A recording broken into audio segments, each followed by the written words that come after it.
want to set the record straight. He was talking about the podcast, his podcast, that I had a car repossessed, and it had his walker or whatever he had, a cane or something. Working Fans Podcast, cool. Yep. All right, here we go. Coming down 3, 2.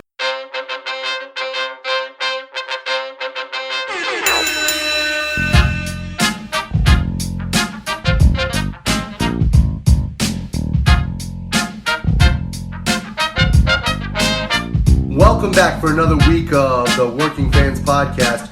This is AJ. I'm the former wrestler. We've got Dave, the ultimate fan, here with us. As we do every week, our producer Joe likes to make us sound good and makes us look way more professional than we actually are. As always, you can find us on Twitter, that's @FansWorking, Facebook, Working Fans Pod. We've got email where you can reach out to us and please contact us to let us know what you think of the podcast and for any ideas that you might have. That's workingfanswrestlingpod@gmail.com. We're on Instagram where you can keep up with us at workingfanswrestling_pod. And then you can now listen to us on all major platforms, including Anchor.fm. We're on Google Podcasts, Spotify, Breaker, Overcast, Pocket Casts, Radio Public, Apple Podcasts, and you can actually check us out on YouTube. Now, it's important when you go onto the Apple Podcasts and YouTube, hit that subscribe button, give us a rating, let us know what you think so you can help us out and we can continue to do what we love and bring you guys in as fans. Consumers, this is Richard Holiday, the most marketable man in wrestling and the AirPod God. And you are listening to the Consumers Working Podcast. Just kidding. It's the Working Fans Podcast. This is Dave and AJ for the Working Fans Podcast. I'm going to talk a little wrestling with you guys. AJ, how you doing? Good, man. I'm looking forward to another week of wrestling here. Yeah, there was some good stuff this week. You know, we're talking right now, recording the day after the Wednesday Night Wars. And I gotta say, a quote, I believe it was Brian Alvarez, I heard this, NXT has become the work rate show for me. Whereas AEW is sports entertainment. It's good sports entertainment, and it's definitely better than anything Raw and SmackDown are doing in terms of sports entertainment. Although some of those shows are getting better sometimes as well. But NXT has truly been an alternative for me. It's been more wrestling based, and the stuff that happened last night where Keith Lee, especially at the end, where there was a 6-man and, Bauer got involved, and at the end of it, Lee still managed to triumph. He just looked like a bigger star to me. It was just chaos and scores the win for him and Ciampa and Dijak. And now we're looking at Lee versus Ciampa versus Bauer with the winner versus goal. It's just like it's a really good wrestling show. Not only that, but you had a great brawl between Kylie Ray and Mia Yim. Yeah, and Mia Yim. So you're talking about another great fight there where they literally fought all around the building. Then you have the surprise match of Grimes versus Kushida. Yeah, surprise. It's kind of funny because I ended up watching the rest of that this morning. I had work going on, and I saw a text from you that said Kushida versus Grimes, and I was like, all right, cool. And then I get to that segment, and I see Raul Mendoza coming out, and I'm like, hey, wait a minute. And literally within seconds, you get to see Grimes jump out of nowhere and plants his feet on Mendoza. I'm like, well, all right. I guess that didn't last long. What you guys don't realize here is that there was a moment where Dave's sitting there thinking, did AJ really think that Mendoza was Grimes? I just thought he ruined this Raul Mendoza moment for me. I was so excited to see Raul Mendoza versus Kushida. But Grimes will do too. But just from the beginning of the card till the end, it was great wrestling all around once again in NXT. Now, in fairness to NXT, this is what they've been since they started. Yes, they have. Even when they were just the 1 hour block on the WWE network which you can still get for $9.99 each month. And watch all of their pay-per-views, free plug, there you go. It was about the wrestling.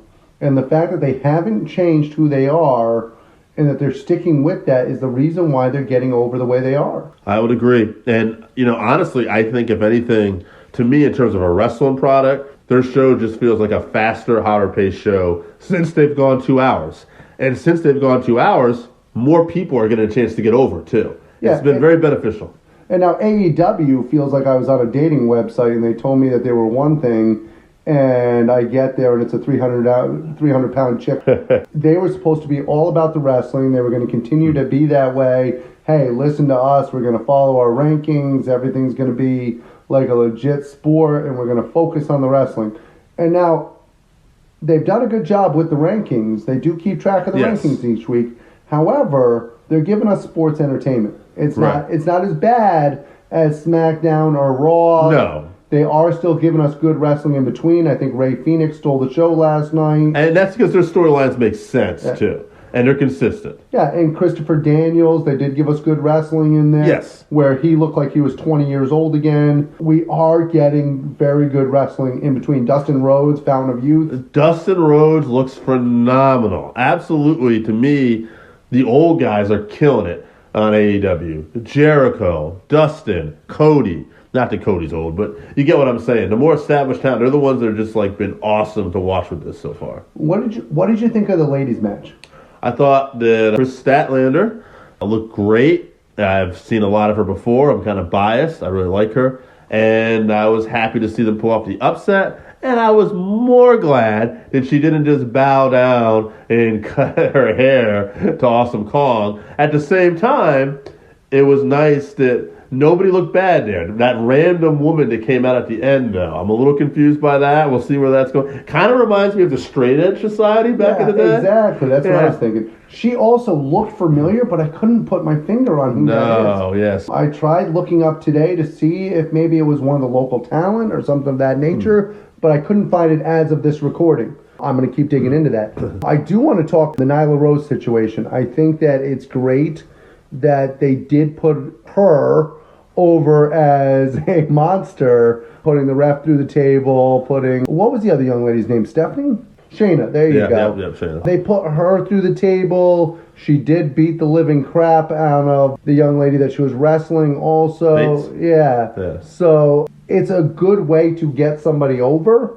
And now they're putting her on suspension, from what I understand, for the next few weeks for hitting the officials. And They are following up with this. I don't know if you saw AEW Dark this week. Jimmy Havoc was wrestling Brandon Cutler. Yeah. And Jimmy Havoc, in storyline at least, apparently was fined $10,000 for using a stapler. Yeah. So at the end of this match, Jimmy wins, and he staples a $10,000 check to Brandon Cutler. And I said afterwards in the back, he said, "You know who you hired." And once again, like we talked about with continuity, they're doing a good job with that. I'm not going to get into my stance on the whole Nyla Rose and stuff like that. I figure that's for another podcast that's trying to be more cutting edge. The situation is they are building it correctly. Yeah, I mean, at the end of the day, I'm super excited to see where a lot of the stuff for AEW is still going. They're not pulling me away. It's just that it's really weird that the WWE, even though it's not a Vince McMahon product, is kind of killing it in the wrestling department right now. What do you think of the Cody Rhodes offering basically everything to get his hands on it? What I find out with Cody is that no matter what this guy delivers in a promo, much like his father, he turns it to gold. Yeah. You know, no matter what it is. There's a kid in the front row that got $100. Yeah, and he's super passionate about everything he does, and he just delivers. So whatever Cody does, he's going to deliver. Now, I did find it interesting we talked about, obviously during the Statlander match, Awesome Kong comes down with Brandy Rhodes, and Brandy Rhodes actually, I thought, delivered a good promo. I thought her talking about the Nightmare Association and how there's different branches of it, and how she's the dark side of the branch, where she's going in there and actually doing things off to the side that nobody talks about, but they don't mind it being done. It's kind of an interesting thing, because if at some point Cody does let his dark side out and go heel and do whatever, then they come back around together, and right now they're just, kind of doing their own thing. Right. They set the groundwork for that potentially to happen if they want. Exactly. I don't think it's a bad storyline. I think it's something that could work. Is it my favorite storyline? Absolutely not. I think the hair thing is very ridiculous, but overall, I thought Brandy did a good job with that. Yeah. AEW, too, we do have to understand, too, they're still a very young company. Yeah. So that's the part of the thing. Well, I think that's something we forget. We forget that NXT, while it's new to cable, has had years to actually build up. And they have a very, very smart and long-term television brand behind Well, they're also them. not traveling, so you're talking about every week, Right. even though it's only 5,000 seating or whatever it is seating, you're talking about having the same crowd there every week, passionate, cheering for every storyline. Sometimes they almost take over the show with their cheering and stuff of that nature. What I'm interested to see now, though, is now that they've kind of built NXT up as this third brand, will we see more representation of NXT on some of these other pay-per-views, though? Like, not maybe like a match. Now, I'm not expecting necessarily to see them at the TLC pay-per-view, although I don't know what the hell we're going to see at the TLC pay-per-view, by the way, because they haven't announced a single match for that yet. And I think it's in a week or two. But what I'm curious about is, will we see NXT representation at the Royal Rumble? You know, they're doing a Worlds Collide event too. Like, how's this going to work out? And what I think is, if you're building NXT as a third brand, could the winner of the Royal Rumble challenge for the NXT heavyweight title as well? I think that's definitely not an option. What if Ciampa goes and wins the Royal Rumble? Right. Is at that point, we know Ciampa wants to stay in NXT, that he doesn't have interest in going to SmackDown or Raw. But let's say Ciampa wins the Royal Rumble. At that point, can he go after, say, Bray Wyatt? Right. So I think it's going to be a mixture of NXT because that's when they bring the brands in together. Survivor Series and Royal Rumble and WrestleMania obviously are the 3 times during the year that they bring the brands together. Royal Rumble, I think you're going to see a mixture in there. Is that when we're going to see Keith Lee finally really shine? Right. I could see Keith Lee would be a beast in the Royal Rumble. I could definitely see Lee winning the Royal Rumble and maybe challenging Bray Wyatt or something for the belt. Or Brock Lesnar. How about Brock Lesnar, Keith Lee? Oh, now that would be a nice dream match. You're talking about somebody who can legitimately have the size. I mean, at 6'2", 320 pounds, he's a legitimately large guy. Actually, that would be a lot better than the potential match I heard about. The potential matches I've heard about for Brock would be, and this isn't the worst one, a third match, well, not really a third match, but, counting their shoot fight with Cain Velasquez. Yeah. And the other one apparently that's been talked about is Brock and Tyson Fury having a match, which I could not see that going well. That might be the worst possible match ever. Yeah, that can't be good. So I would hope, if we can get somebody like Keith Lee against Brock, that would be a much better outcome. Not only that, but in the Rumble itself, another chance for a matchup between Braun Strowman and Keith Lee. Sure. And like I said, I think that it's definitely going to be great to see what representation. They're still doing takeovers. So maybe it's not a complete switch over where you're going to have NXT and all, the main pay-per-view brands, but maybe with the big 4 at least, Royal Rumble, WrestleMania, Survivor Series, and maybe something to consider is when we get to the draft next year, actually mixing up a lot of the talents, but sending some talent to NXT, but then sending some talent up, maybe kind of mixing it more. And now, last night, they made mention for the first time of the Worlds Collide pay-per-view. Yeah. Which, by the way, one of the ones that the WWE trademarked again and refreshed the trademark after not being used for so long for WCW. But if I'm starting off that and I want to make a big push for the Worlds Collide pay-per-view, and am I sending a forgotten Cassius Ohno to attack Matt Riddle again? I think we can do a little bit better, and if there's any one flaw from last night, maybe we can do a little bit better on who we send over to make that work. And it's not that they had a bad match. It's literally the same match we've seen every time now. Yeah, that was the one thing, too. I don't know, they picked Riddle again. Exactly. Like, what good was going to come of that, I thought. I didn't want to see Riddle lose, but I thought it would have been nice to see Cassius maybe... If you're going to have Worlds Collide and you have somebody invading... You typically want to have them make a good appearance right, and attack somebody and beat somebody down. Yeah, I would agree with that. That's one thing where I thought NXT missed the boat on. They've already had Imperium, so I guess that might have been the logic, but I would say it brought him back. But Imperium came in with no mention of Worlds Collide. Right. Imperium was just coming in and actually going where they wanted to go with UK NXT Championship. They literally had him interviewed right beforehand and said... I'm here, and Worlds Collide's coming. Let me give you a little preview. And half the audience went, oh, yeah, Cassius Ohno is on UK NXT right now. He said he revitalized his career, but I don't know if that's No. It's a good show. Now, I don't know if people are watching it, but it's a good show. First of all, I think we can agree that at one point Chris Hero was a megastar on the independents. Even his first trip through the developmental with the WWE. But... when Chris Hero first started wrestling, he wasn't a 300-pound fat guy. Right. And I'm not knocking his work rate. He still works well, but he's not exactly spending the time in the gym, is he? No, definitely not. Good segue. Speaking of guys spending a lot of time in the gym, Mr. John Hennigan, Mr. John Morrison, Mr. Johnny everything. He's on his way back. Yeah, Mr. Johnny backstage. Johnny backstage. Yeah. Where do you think he's going? What do you think's going on? Well, he could show up anywhere, He really. could, right? Yeah. I mean, tell me he wouldn't be a great fit in NXT. That's where I'd like Johnny to see him NXT. go. I'd love to see Would him we go. have a battle of the Johnny NXTs?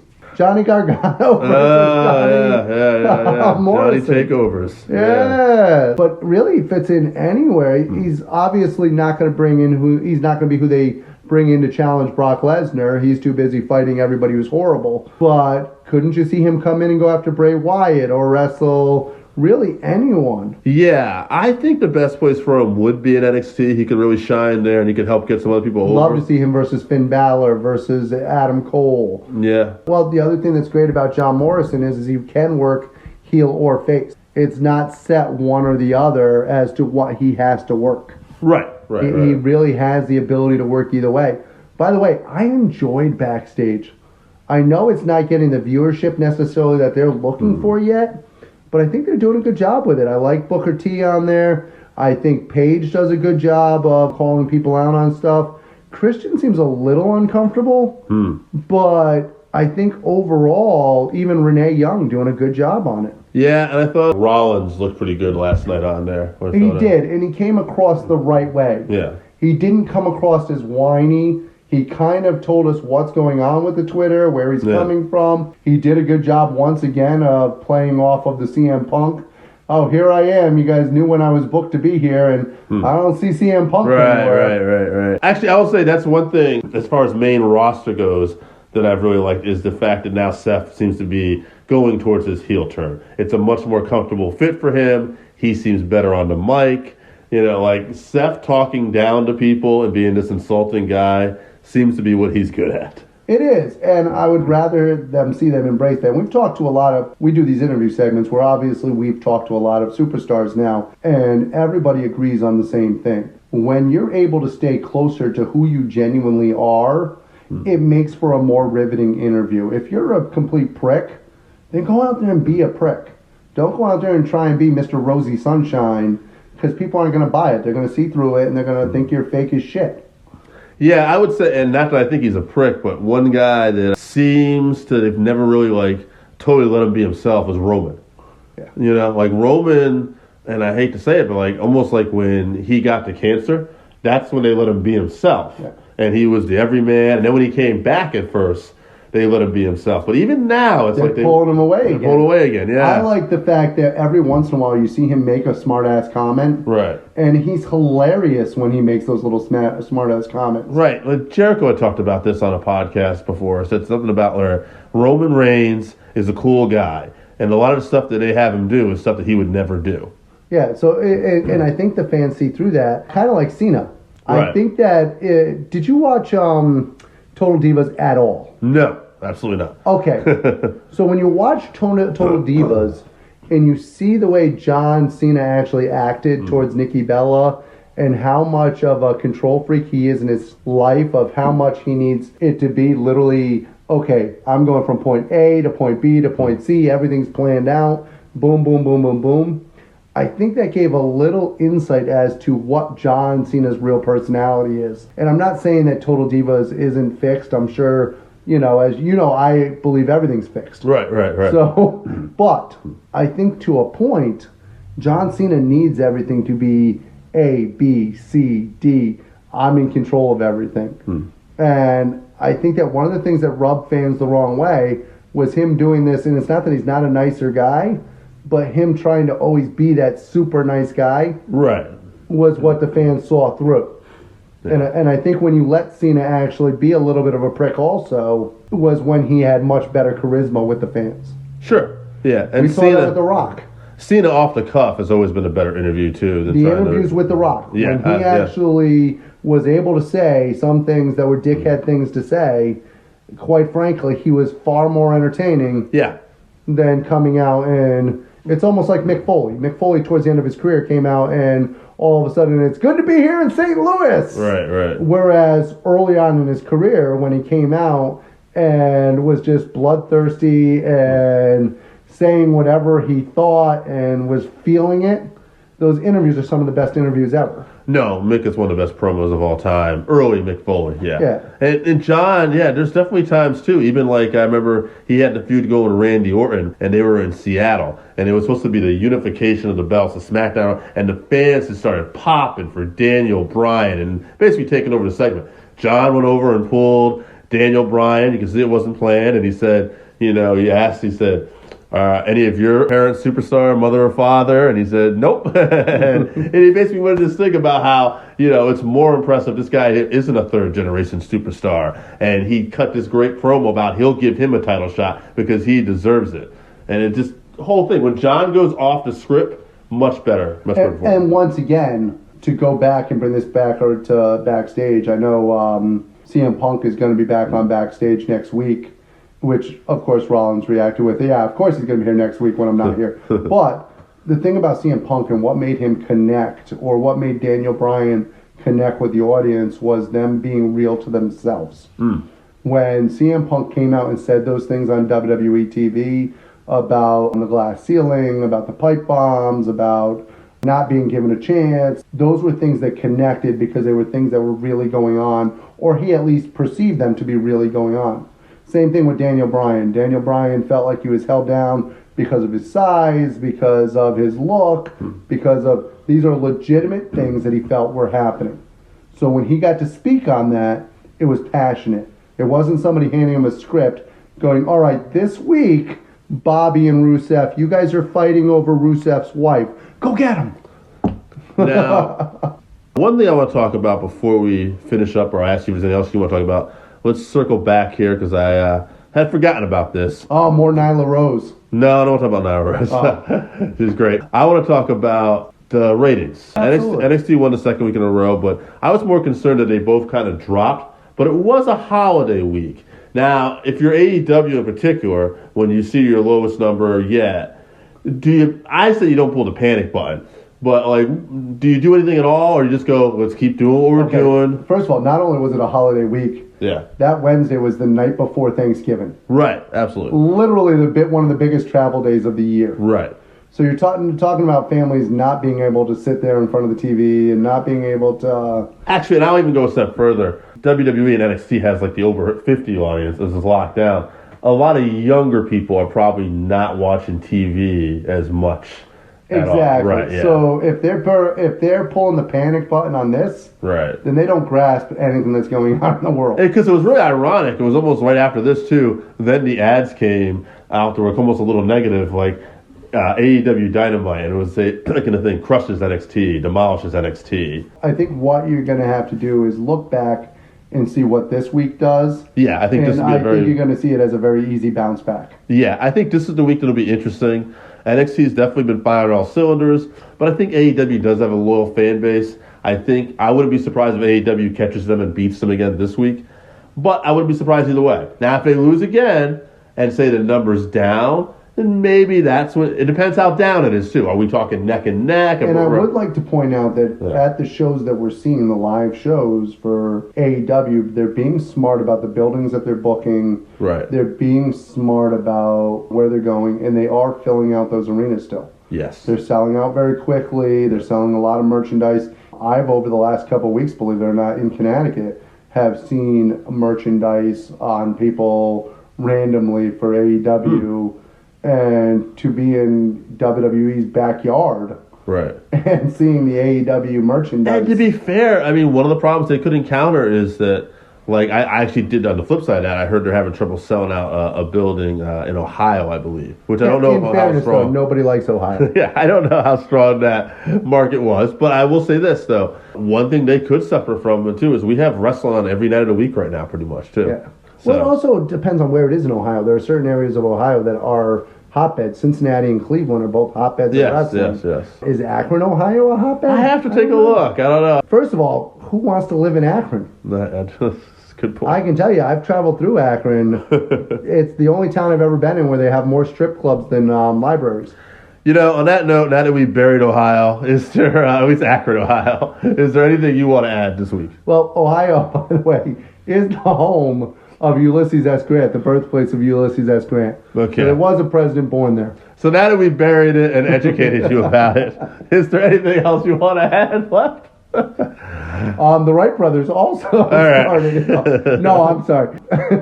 To me, it's just, guys, get out there, continue to support your local independent wrestling. We, as a podcast, we're going to start doing something new over the next few weeks, maybe next couple months. We want to It's in the works. Yeah, we want to start getting out to the live independent shows. So if you're fans of us and you have an independent wrestling promotion that you're a fan of and that you really want us to check out, I want you to do me a favor. I want you to reach out to us on Twitter, reach out to us on the Facebook, reach out to us on Instagram. Email us. Let us know what your favorite independent wrestling group in the Northeast preferably is. Yes. And we're going to go and we're going to check out some of those shows. And also, if you have wrestlers on those shows that you really, truly would like us to interview, please let us know, and we'll reach out to them, and we're going to try and set up those interviews for you. Yes, and if it is in the Northeast, we will definitely try to make it. For those couple people that maybe watch us in Taiwan, we're probably not going to get there right away. Wrong, we appreciate our loyal listener out there in New Zealand, Canada, Taiwan. Wherever you are, we appreciate it. We appreciate it. Wherever you are, we appreciate you. I mean, I don't agree with you. Usually you add stupid comments in. But, no, I'm kidding. I'm kidding. Also, get a hold of us for our 531s. Let us know your top 5 on things. And maybe we can create a 531 specifically for you. Let us know a topic, and we'll debate it. All right. That'll be it. Thank you as always. This is Dave the Fan and AJ. We're out. Welcome to the Working Fans Podcast. It's Dave and AJ, and we got a special guest today, a guy who's competed in ECW, WCW, GWF, World Class, and AWA, Mr. Rod Price. Rod, how are you doing? I'm doing good, yeah. You know, you start listening to all that stuff, it's like, wow, I'm old and been around. Nothing wrong with that, but you have competed in all those promotions then, yes? Yeah, I sure did. I was very blessed at the time to get in when I did. You know, it wasn't the roaring territories that everybody was coming out of, but there was still territories around. So I was very blessed. Well, now before you got into wrestling, we did a little research. You were in the NFL as well, right? How many years did you play? Well, I started with the Rams, kind of bounced around, you know, had cups of coffee. The Raiders are my favorite team from a kid anyway, but I bounced with them. I bounced with the Chargers. So, you know, I moved around a bit, had a couple of cups of coffee, blew out a knee, and it was time to go wrestle. So there you go. And so now from there you went train with Red Bastien, is that right? Yeah, Red Bastien and Mondo Guerrero. Wow, Mondo too. Wow, what was that like? Training Mondo's great, man. Yeah. He's a kick, but you know he's known as the man with 1,000 holds. Red was the one that recruited me and always kind of advised me, took me under his wing. But Mondo did all the in-ring physical training. And then when I left California, man, I had so many people help me. It was unbelievable, you know, from Killer Brooks just off the top of my head that took me under his wing too, let me polish up with him. What were some of the first promotions you worked for? I worked for an AWA in California and Las Vegas. And then when I left there, I came straight to the trail end of World Class USWA. When I was talking to AJ before, he remembered about all the stuff. The one thing we had trouble looking up, and I'm going off of memory with this, so you can help me out here. Sure. We were fans, and I watched you as a kid in AWA. Were you in a tag team with Magnificent Kevin Kelly? Man, the name sounds familiar, but I can't remember. No, that's all right. That's all right. He ended up wrestling in the WWE. I think most people would remember him as Nails many years ago. Yeah, so that's what we were trying to. When I remember you, I was a Texas guy. I was a fan of the World Class, and then obviously USWA, and then went into Global. And to me, what I always remember is you breaking in, and I can remember you teaming with Steve Austin. Yes. Steve and I, you know, we both looked alike, had a good look, and they wanted to run with it. Yeah, Steve and I cut our teeth. We worked for a little bit for Fritz, and we worked a lot for Jarrett, and I worked a lot for Adams. Chris used to use Steve on his shows all the time. So when we started tag teaming together, they started doing that too. And, I had Steve, I, and Gene, that was the threesome, so... Yeah, I remember you were actually working all over the place with Chris Adams. You guys had such great chemistry together in the ring. I think it was just such an interesting combination of styles with you having more of a power game and still being able to work. You were that great combination there. And then Chris Adams, obviously, with the work rate, the two of you's chemistry was just off the chart. Yeah, Chris and I always, we could get in the ring and, work. Sometimes that's your relationship with one of the boys. You may not like him outside the ring, but once you get in the ring, it's all business. So, and Chris and I were just that tight. Yeah. Yeah, we heard. I mean, obviously, there's a very famous incident with you guys. Right? Yeah. To be honest, our relationship wasn't that great before. Gotcha. Yeah, I hear that. Now, in fairness, a lot of people had that relationship with Chris Adams in that area. When I worked down there, I worked down in Plant City, Florida, and I worked throughout Alabama, and he didn't exactly have the best reputation of being good with the boys. No, and that started, with his own promotion. I understand you got bills and you need to, pay people, but we're putting asses in the seat, and you wanna give us. We drove 4 hours, and you want to give us $40. I was like, I don't think so, Chris. Exactly. So, yeah, it's funny. That was a lot of the heat, and I think that was pretty much the general census of it with the boys. Yeah, anytime we get short payouts and we're the ones putting the asses in the seats, it's a little hard to swallow. I just heard a story today, actually, on one of the podcasts. They were joking around about it, but it was apparently when a lot of the boys, got to see Jerry Jarrett's house for the first time. They're like, we need to get paid more. Man, I'll tell you. Yeah, trying to separate Jerry. Oh, please go ahead, Ron. I sold out when Kerry and I did the angle while I was coming out of the audience before Steve and I even started the tag. We sold it out to Sportatorium, and he paid me $100. Jesus. Wow. That's incredible. I was staring at that thing so long, I was hoping the numbers would change. Yeah. That's what the story, I think Steve tells a story where he was looking at his check in Tennessee, and I think Jeff went up to him and said, looking at it ain't going to make it get any bigger. That's right. hoping another zero pops on there. Always. Oh, God. For that extra zero. So, Rod, I'm actually going to share something with you that I didn't share with these guys because I wanted to surprise them a little bit. Years ago, I trained with Adrian in 94, and I was lucky enough to work a show. I was always just somebody, basically an extra on there, tried doing it because I loved it. I wasn't someone who was a superstar. I wrestled, like I said, throughout New England, the Southeast. I was lucky enough to be on a show many, many, many years ago with you. And don't get me wrong, I'm not expecting you to remember who I am. But I can tell you this, and I'm going to share this with these guys. You were one of the most giving people who I've ever talked to on any card.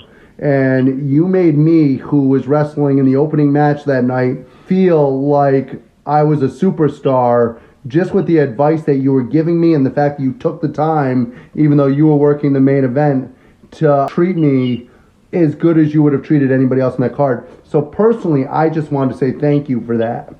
Oh, well, don't get the big head, I try to. I'm kidding. Yeah. I try to pass on what other people have given me, and brother, when I tell you, like, Tim Brooks set me down and talked to me the same way. Yeah. And that meant a lot to me coming up, and if it was important to me, I think I should share it. So, that's just the way I tried to, keep my reputation in the business. Just do anything. I'll help you out any way I can. If you're hurt, we'll work around the injury. It's one of the boys. It's been over 20 years, and I still remember that advice that you gave me that night. Because at that point, I was green as goose shit, and I tried to do way too much in the match, and you literally sat me down and said, kid, you didn't look bad out there, but you're really just doing too much. Try to focus on telling the story and focus on what you do well, and you'll go a lot farther. So Right. great advice. Well, I'm glad. I'm glad it was passed on, and you know, it makes my heart warm to get that feedback. You know, that I just wasn't blowing smoke. I meant it from my heart. But Yeah, it was good. great. Thank Good to you. hear it back. One of the things I remember I really liked, I want to say I saw it in Global too, was you and a guy named Hollywood John Tatum, California Connection. Yep. You guys were a great team, man. Like, was that one of your favorite partners, or? Yeah, you know, I tagged with off and on, you know, all good relationships, but with John, it was just something special. John, I learned so much from John, psychology, and the biggest thing I learned from him was to go out. People have told me, you know, somebody tells you something, oh, you need to do this, you need to do this, and you just don't get it. They can tell you all you want. But when that light finally comes on, man, it's like, wow, now I get it. So with John, it was like, because I'd be like, what do you want to do? He goes, well, we'll wait till we get out there. Let's see what they're buying, and we'll go from there. So he was telling me to go out there. They've seen a lot already, so let's give them something different. And for us, it worked every night, you know. John showed me how to get that reaction that you want and then feed off of it. You worked in like so many, like I said, different promotions. ECW, Paul Heyman, World Class, Fritz. Was Gary Hart around too at that time? Yeah. In fact, Steve and I worked for, we worked Friday night Sportatorium, Saturday night Gary Hart ran at the Metroplex in Dallas, and we used to, you know, we'd take that booking, so we were guaranteed at least two, and then we picked up a Wednesday and a Thursday gig, so we had pretty good week for the time and day. I mean, you worked with a lot of, like, it looks like smart guys in wrestling. Like, is there anybody you would say, like, in terms of a promoter that you were, like, very impressed with? You're like, okay, I can see why this guy is at the top of his game. I always like Paul, you know, Yeah. with the reputation he has, but, you know, barring putting all that on the shelf, he had a mind for wrestling. You know, some of it was really off the wall, and some of it wasn't, you know, some of it was like, couldn't see it at the time, and then when it happened, I was like, wow. So Paul always impressed me that way. Now, something that we haven't talked about yet is that, to me, I think you were the greatest GWF heavyweight champion of all time. I think that's something we can all agree on. How was your time being on top for that GWF, which, of course, was the focus on ESPN for a long time? Yeah, I mean, what a ride. They approached me, wanted me to work singles, so I said, all right. I turned them down, and I told John that. He's like, why'd you put me in my partner? I said, because they offered more money. I love you to death. We're good friends today, but, you know, the bottom line, it's professional wrestling, being paid. Right. Amen. We had a good time with that. I mean, I enjoyed, you know, the promotion. Greg Pearson was being part of the book, and he'd have some just crazy ideas, you know, that bungee cord match. They had, I mean, some of them were just like stupid. Right. But every once in a while, you come up with something that was decent. What I enjoyed about it is when it got you into singles, it gave us a chance to see more of your personality and more of your time on the mic. And I think you really ran away with it on the mic. Well, I hope. I mean, I enjoyed, Gary Hart told me just be real. You know, everybody screams and yells, just be real, just talk. And he told me that years ago. But, you know, I think I always felt my mic skills could have been stronger, but I always had a mouthpiece for me. I had Akbar for a long time, then John was pretty much our mouthpiece, so. But I think you did manage to do something that a lot of good interviews do. And like you talked about with being real, you kept the pace and the cadence of how you were talking, and you never got overly excited. So if you did get excited, it meant more. Whereas if somebody comes out there and screams every other word, what does it really mean when they're upset? Exactly. That's exactly right. Rod, who are some of your favorite opponents? Oh, man. In Dallas, I wrestled Al Perez a lot. Enjoyed working with Al. Chris Adams has to be at the top of the list. I mean, had good matches with Booker T and Stevie Ray. Yeah. I mean, in Dallas, I had a good time. I mean, I loved working with Rob Van Dam when I was in ECW. You knew what was going to happen. You just had to be on your toes because you might get excited and give you a spinning back kick out of nowhere. But you knew the potatoes were coming. Kept you going. But man, I've been blessed with so many good matches. I just don't. It's funny because you've wrestled with Booker T when he was young. You teamed with Steve Austin when he was young. Was there a guy you thought right away, anybody in particular you ever looked at and go, okay, that guy's going to be a star? John Bradshaw. Okay, yeah, there you go. Yeah, you talk about a combination of size and speed and just personality. He had the size. He was an athlete, and we went to Europe together. We went to work for Otto Vaughn together. In fact, John helped me get on there. He had the size at the time that I knew New York was looking for. It was still the land of the giant, and Vince loved big guys, and John could work. So I always knew Johnny was going to go, and I can even say that about Sean, 1-2-3 Kid, back in GWF days. He was just another natural. Yeah, that's funny. When I first saw John in GWF, he reminded me of Barry Windham a lot. And well, they hooked them up together. They did, right? Yeah.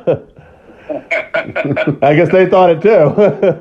Yeah, at that point, Barry was looking more like his dad. Yes. Yes. Whatman, though, that's good you saw that right away, because I remember when I was a kid, and I was only a young teenager watching the GWF, but I remember thinking, with Whatman, I love this guy, but I'm like, oh, I doubt he'll ever make it, because I knew even at that age that, people that size weren't usually on the TV, but nope, he did, and boy, that kid made it very well. One of the things that I respect most about you, to be honest, is how you evolved. I think that a lot of times as we start to age as wrestlers, we have a tendency of not necessarily seeing the signs, and we try to stick with a character that might be a little bit past what we are. Right. And let's face it, it would have been ridiculous for you now to go out there as the California Stud, and whereas you were absolutely. Whereas you were able to evolve into this new character and genuinely be yourself once again, and it's extended your career by decades. You bet. Absolutely. And, I hate change, and I'm probably the worst person you ever meet about changing something, but in professional wrestling, we call it a retread, and that's how you keep going. A lot of good wrestlers have done that. Now, do you ever work any dates still, Rod? No. No, okay. And you seem like you're in good shape from pictures and stuff I've seen of you. That's why I was just curious. Well, I went. I did a show last December. About this time last December, it was a benefit for Rick LeBaris in Galveston. It was like a biker show. Wasn't really a wrestling people, but just went out and had fun and didn't have to take too many bumps. So yeah.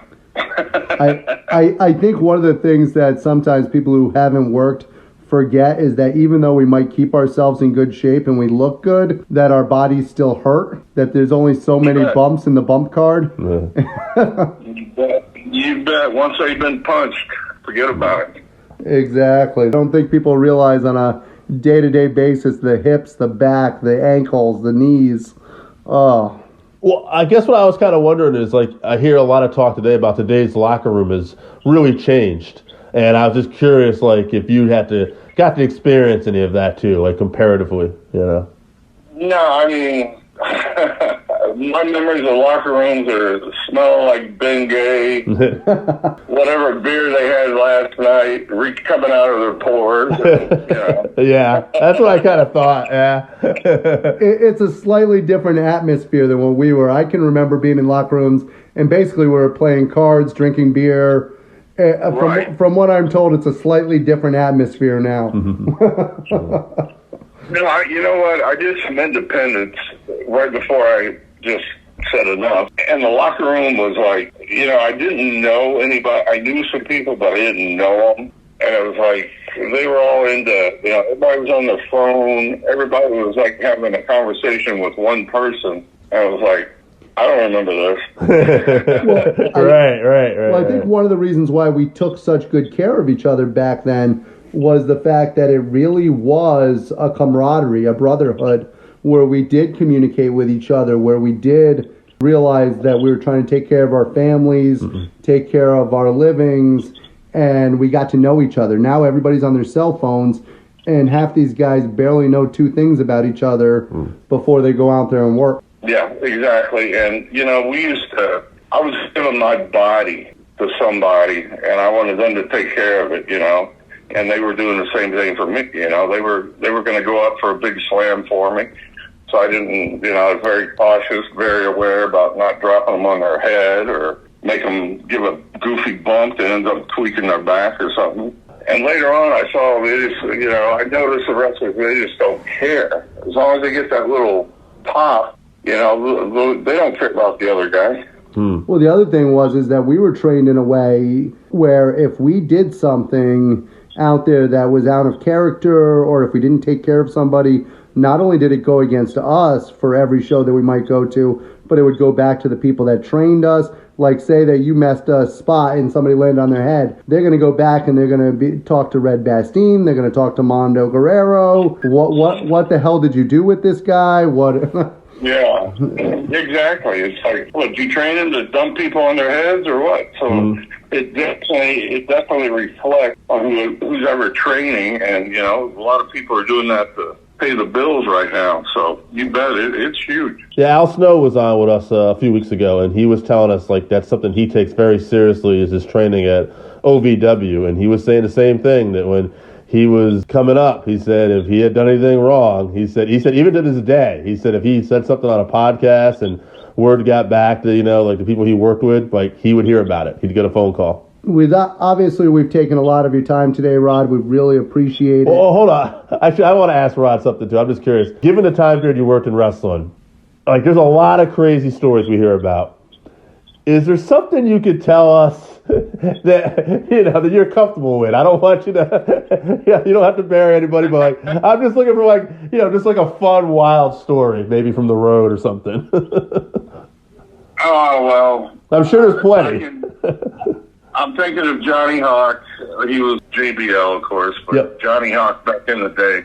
And we were in Japan, and one of the older Jap wrestlers was in there. One of them was Tiger Jet Singh, and I forget who else was in there. And anyway, Tiger wanted his kid to juice, and he forgot his blade. So John and I are done, and we're sitting behind the screen and having a couple of beers, this and that, talking, laughing. All of a sudden, this kid comes flying in, and Tiger Jean says, "Roddy, blade him." I grabbed the blade. All I had was a fresh blade out of the pack, and I was trying to be gentle. And man, I sliced this kid from. It looked like I took a butcher knife and just slit his throat. Oh no! I got heat from the Jap boys, from everybody. Wow. In fairness, John was like, "Oh my God, what did you do?" in fairness, a lot easier to blade oneself than to blade someone else. Yeah, absolutely. Absolutely. Oh man, yeah, I haven't heard a lot of good stories about guys blading other people. It doesn't seem intentional, except for the New Jack Mass Transit incident. That might have been intentional, but none of it seems to go well. Yeah, Crazy stuff, man. I would do it. yeah. If you got Never again, I said. Never again. exactly. But Rod, once again, we really appreciate you taking the time out. What are you up to now, Rod? Yeah. Oh, you were going. Well, I'm getting ready to have surgery. I'm getting surgery in less than 2 weeks. On the 17th, I'm having my left shoulder replaced. So basically, right now, I've just been, working out, trying to get ready for surgery and get past it and start 2020. Rod, where can your fans reach out to you and tell you how much you mean to them? And do you have anything that you would like to plug? I'm on Facebook. Just hit me up. Trying to get some things going for next year. I've just been, I had a neck fusion in April, and now I'm having this shoulder replaced this fall. So I'm just a little behind with my gimmicks, but I'll get it straight next year. Well, Rod, please, from us, our thoughts and prayers will be with your surgery. I hope everything goes well. Thank you so much, man. And anytime you want to come back on the podcast, we would love to have you on. Maybe an update to let your fans know that you're doing all right after the surgeries. But please, anytime. Yeah, have a strong 2020, I Rod. appreciate it. Thank Maybe you. we can get me and Tatum on here. Oh, 100%. Oh, we would love that. Yeah. We would love to hear the stories. I'll work on that on my downtime, guys. Oh, you're the best. Thank Rod, you so thank much. you for everything. We'll talk to you down the road. Have a good day.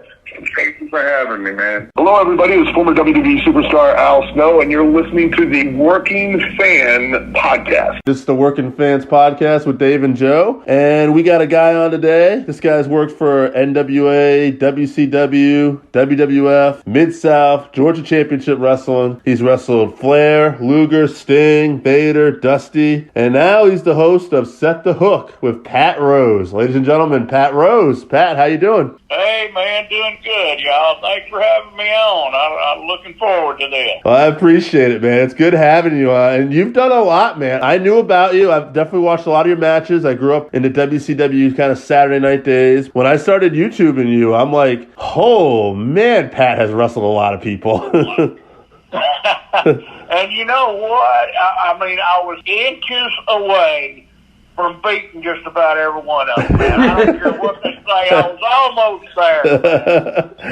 Pat, I watched you wrestle The Undertaker, and then I saw you had wrestled Mean Mark as well. And I was like, oh, man, he's wrestled him a bunch of times. You know what? The way I look at that, when those guys were first starting, they want to put them with guys that can bump and make them look good. And I could do that, and that was my job, and I had no problem with it, man. And Lord help, let's see, Mean Mark, Road Warriors, Warlord, Rick Rude. I was Rick Rude's first match when he came to Georgia Championship. I don't know if you knew that or not. I did not know that. That's pretty cool, man. He picked me up for a suplex, and he stood up, and I hit the mat, and he still had my head in his arm. Man, he turned out to be a hoss, buddy. He was a superstar. I love Rick Rude, man. Yeah, no doubt. No, Rude was definitely... We actually were talking about some of our favorites to never win the NWA World title that were in that era that time, and we thought, man, Rude was definitely one of our favorite guys for our era. Yeah.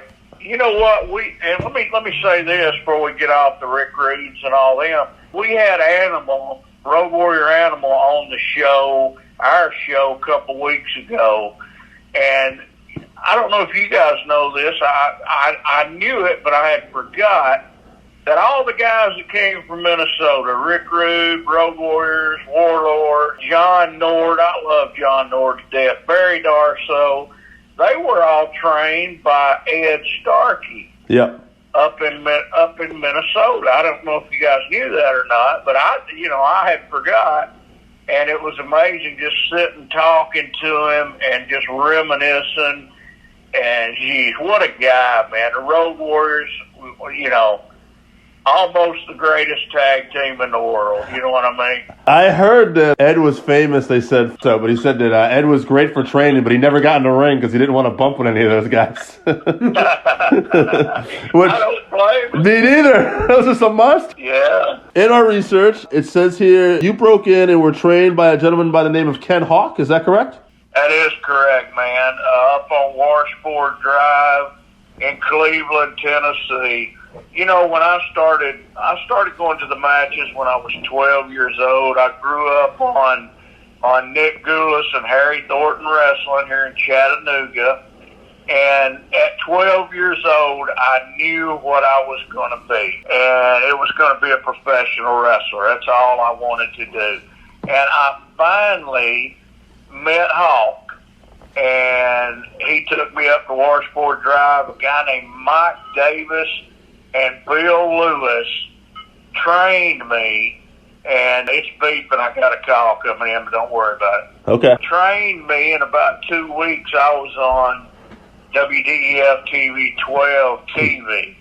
And I bet I called everybody I knew, man. I'm going to be on TV. I'm going to be a wrestler. So it was something else. And I appreciate Hawk. Hawk is passed on now. And just what a guy. What a guy. He was the manager of the original Samoans, Tio and Tapu. You remember them? No, but I read that, though. The Samoans I remember were Sika and Alpha as far as back as I did, but I saw that, though. Yeah, that was about 79, and Tio and Tapu. Well, you know what? They were the headhunters in Continental. You remember them? The headhunters. I think I did hear of them, Any headhunters or something? Okay. Yeah. I'm thinking of another team myself from Puerto Rico that were called the Headhunters. A couple of heaviest set. I don't know if they went to Puerto Rico or not. Okay. Your first match was with a gentleman named Ken Lucas. Is that correct? It sure was, man. Ken Lucas. You know, the funny thing, we're talking doing this interview, TV 12 lets me come down once a month and talk fishing. We just had our Christmas show tonight, you know, talking about different gifts for the fisherman and fisher gal. And it's funny, every time I go in, I still see the place where I was standing, you know, and Ken and I were standing, and I said, hey, man, you going to take care of me? He said, don't worry about it, kid. We'll have a good match. And I was a nervous wreck, buddy. But he took care of me, man. We did the top wrist swap thing where I'd pull the hair. He'd fight up. I'd pull his hair. It was great, man. I was hooked then. I had actually seen, there was a clip on YouTube where they brought a couple of you guys back to that studio. And it was interesting to see how the memories came back to you guys. Oh, you know what? Golly. Yeah, that was me, Larry Cheatham, and Pez Whiteley. And Pez and Larry's passed on. And that was a fun time, man, just walking around, looking at the studio. I don't know if they showed it or not, but we went down to the dressing rooms and just walking around and reminisce, man. As a matter of fact, the first time I met Bobby Fulton, this was so funny. I was downstairs in the dressing room, and Bobby Fulton used to carry a deadgum 8-foot freaking suitcase with his gear in it, right? I mean, it was huge. And all of a sudden I hear plop, plop, plop, plop, plop. And there's Bobby Fulton laying in the floor with his flip-flops on. It had gotten wet. It had rained or something. He took a bump all the way down the stairs, man. That was funny. Now, I also saw that you teamed with Andre the Giant one time. Is that true? Man, I did in Bowling Green, Kentucky. And I used to have a picture of that. Remember Polaroids? Oh, yeah. Oh, yeah. You know, you can take a Polaroid here and it'll freaking develop in about 5 seconds. Mm-hmm. I had a Polaroid of that, and I don't know what happened to it, man. But it was a young Andre. And the only thing I had to do was get beat up, make the hot tag, and we won. You know? Yeah, nothing wrong with that. But that was a fun time, man. Now, that's back when Andre was more mobile, right? Because when I grew up, I kind of saw the later in life didn't move as much. Oh, man. You know what? We were doing TVs for WWF. I don't remember the year, early 90s, something like that. I was about to get out, and I seen him in Fort Myers. And it was the saddest thing because, you know, he couldn't hardly walk. He had and I don't mean this to put him down or nothing like that. Had a big, like a gallon of wine with him, you know. Yeah. Yeah. And he just sat at the table and drank, man. I mean, that's all he did, you know. And it was sad, man, because he's freaking Andre. He's the man. Yeah, but as he got older, that pain really seemed to overtake him and really kind of ruined the quality of life he had. Yeah, and what was he, in his 40s when he passed? I believe it was 44, yeah. 44. Man, that's sad. But, I mean, golly. You know, one of the other things I wanted to ask you too, Pat, you've been everywhere. What are some of your favorite territories? Oh, Lord, man. You know, I've been told if Pat Rose hadn't been to the territory, it's not a territory. So I take that with pride, man. Favorite territory? Oh, God. No brainer, Pensacola. You want to hear the schedule? Yeah. Oh, my God. Monday night, 250 miles, Birmingham. Tuesday, 50 miles, Mobile. Wednesday, we were off. Thursday was Montgomery, 180 miles. Friday was a spot show. And what a spot show is just where they run, you know. Yeah. Enterprise, Alabama, you know, Selma, Alabama. Then once you get through with that spot show on Friday night, boom, here you go into Dothan. You do TV at 11 o'clock in the morning. Go back to the Sheridan. It used to be the Sheridan. And hang out at the pool, lay out, do whatever, you know. No, there wasn't no girls around back then. Pat, you've obviously been on the road a lot just by judging by that schedule, even all the miles and stuff. How about any good crazy road stories, like in the car or whatever, whatever you can tell us? Well,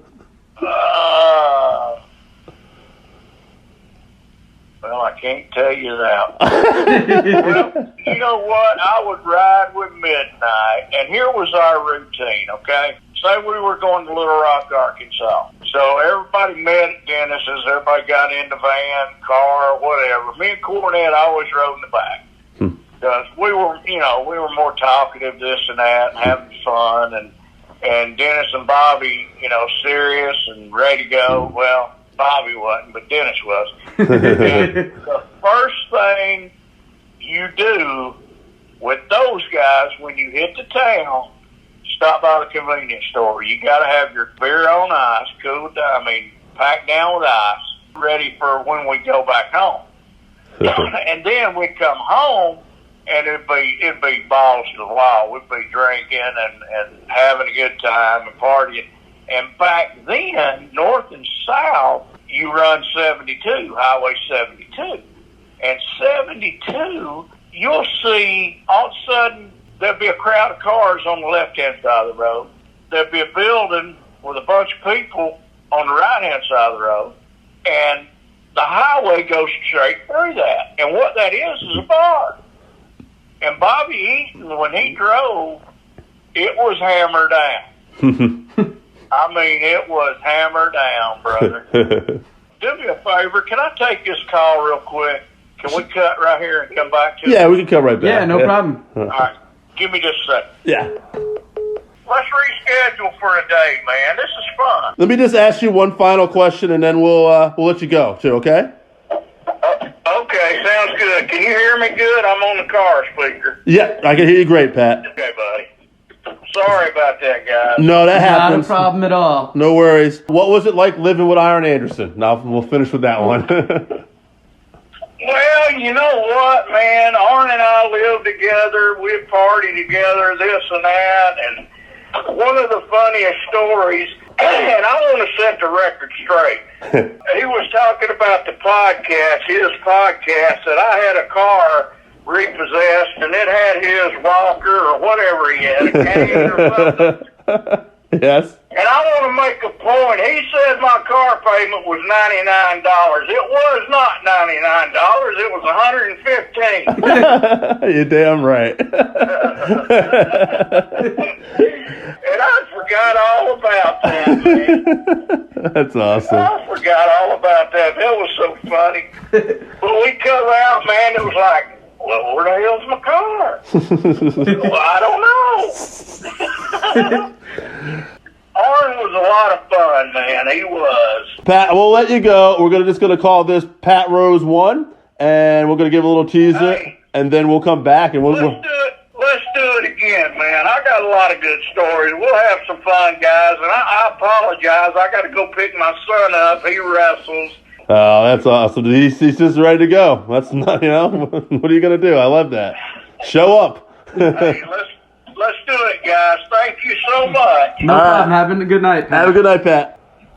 Hey, you guys too. Thank you. Yep. All right, so that wraps us up for this week. Thank you again for listening to the Working Fans Podcast. So as always, you can find us on Twitter at FansWorking. Our Facebook page is Working Fans Wrestling Pod. We have email where you can reach out to us and let us know what you think also. That's workingfanswrestlingpod@gmail.com. Follow us on Instagram, workingfanswrestling_pod. And then as always, please continue to listen to us on Anchor.fm, Google Podcasts, Spotify, Breaker, Overcast, Pocket Cast, Radio Public, all your major platforms. If you're following us on Apple Podcasts, which we are also on now, and YouTube, please make sure you subscribe and give us a 5-star rating. It helps us bring you these podcasts where we get to talk to you and talk with you every week.